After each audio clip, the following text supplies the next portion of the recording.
Or maybe he told her about the Rosicrucians and their ancient and secret magic rituals.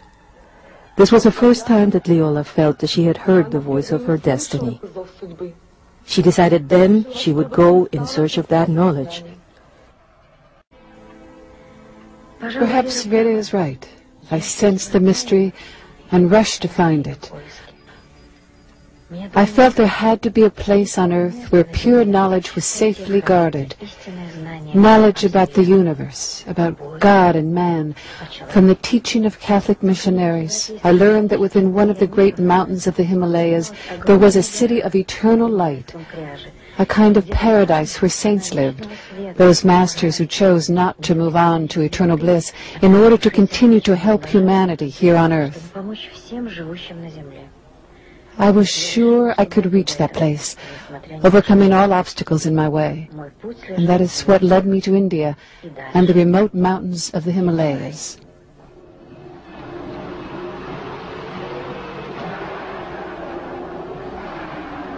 From the beginning, man has often not recognized the truth and, instead, has opted for the lies. So true knowledge has been hidden. Now, who has true knowledge? The great teachers from the snowy mountains.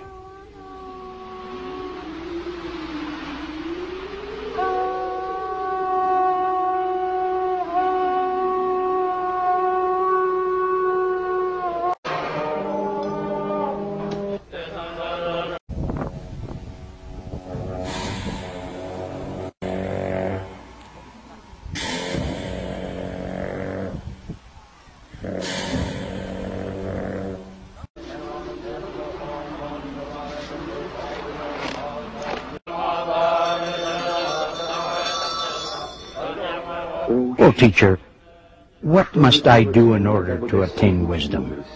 The teachers, or gurus, instruct the student, or chela, on the different methods of psychic development, based on the extraordinary potential of the human mind.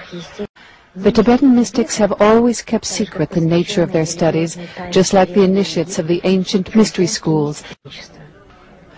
I also took a vow not to reveal anything about this period of my life.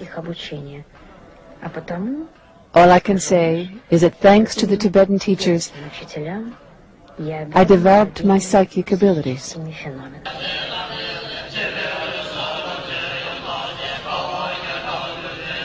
Those who accept theosophy are inspired by a constant search for divine wisdom and God's kingdom within.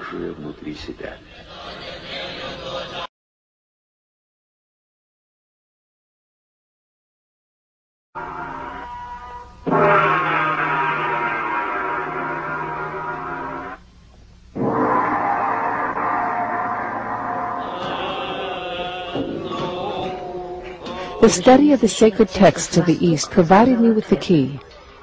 Thanks to the isolation of the Himalayas, the coding of the ancient teachings, and the lack of interest among Europeans in accepting and understanding the esoteric world, the secret doctrines were protected.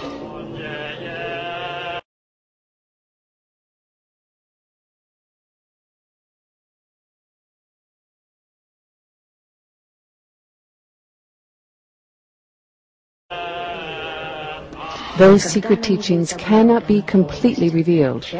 Part of them will always need to be safeguarded from those who are ignorant.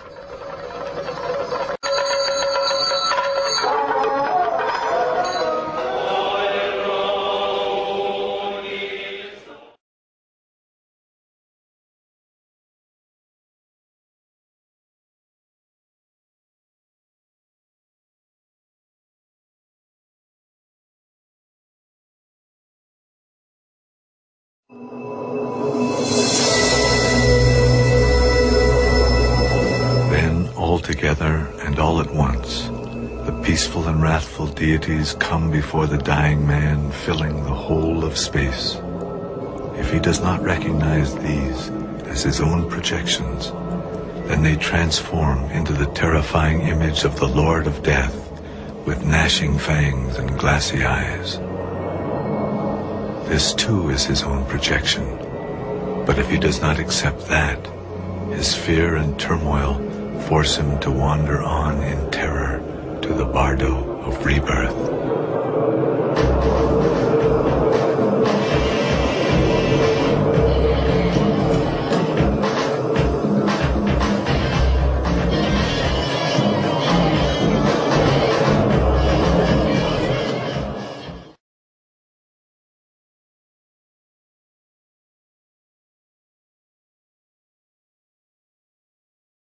This is Madame Blavatsky, whose Theosophical Society, the whole goal of the Theosophical Society was to create a unity among religions. In other words, water down Christianity, make it bland, make it simple, turn it into absolute nothingness, and then mingle it with all of the other religions.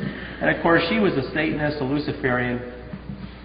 And, you know, what gets me is she says there is no religion higher than truth, right? And here's the serpent eating his tail. You see it? Nazi symbol on top. The serpent eating his tail was the symbol that Benjamin Franklin used. Benjamin Franklin has been considered the greatest proponent of colonial Freemasonry that we ever had.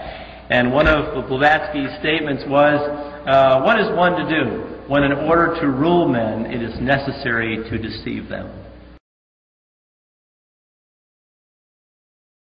And I warn everyone who feels inclined to study anything about Theosophy or its founder to be extremely careful. Everything about it is a lie, a deception, a fraud. Why did he go on to publish his book in which he called my sister the greatest liar and trickster of our century? I asked her how long she was planning to stay in Paris, and her reply was, "My master will tell me." And I heard the sounds of silver bells. How I produced music out of thin air. Simple. I wave my hand and there is music. It is impossible to teach those kinds of things. How could I teach him? Had he been able to learn from all my experiences in India, perhaps he would have been able to do such things. Once, when I was getting ready to leave Elena Petrovna's house and was putting on my coat in her lobby, Madame Blavatsky, who was standing near me, clumsily dropped something on the floor. I picked it up and, smiling, handed it back to her. It was a pretty silver object of oriental craftsmanship. All the guests present noticed that she was quite embarrassed by the incident. It was said that she left her husband to become a trick rider in the circus. Traveling alone, she entered forbidden Tibet. She was a spiritual genius and the mother of the New Age. On the other hand, there are those who say she was a fraud, whose one real talent was that she knew how to tell a good tale. My work will not be accepted until the 20th century.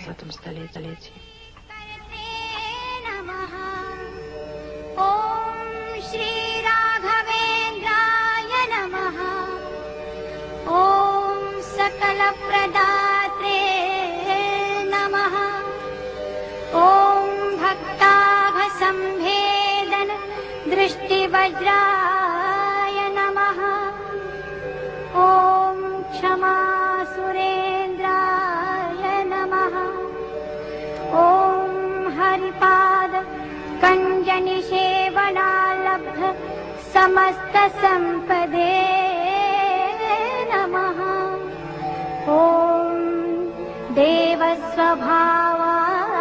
नमः ॐ दिविजद्रुमाय नमः ॐ इष्टप्रदाय नमः ॐ भव्यस्वरूपाय नमः ॐ भवदुःखतूल सङ्घाग्निचर्याय नमः ॐ सुखधैर्यशालिने नमः ॐ समस्तदुष्टग्रह निग्रहेशाय नमः ॐ दुरत्ययोपप्लवसिन्धुसेतवे समस्तदुष्टग्रह निग्रहेशाय नमः ॐ दुरत्ययोपप्लवसिन्धुसेतवे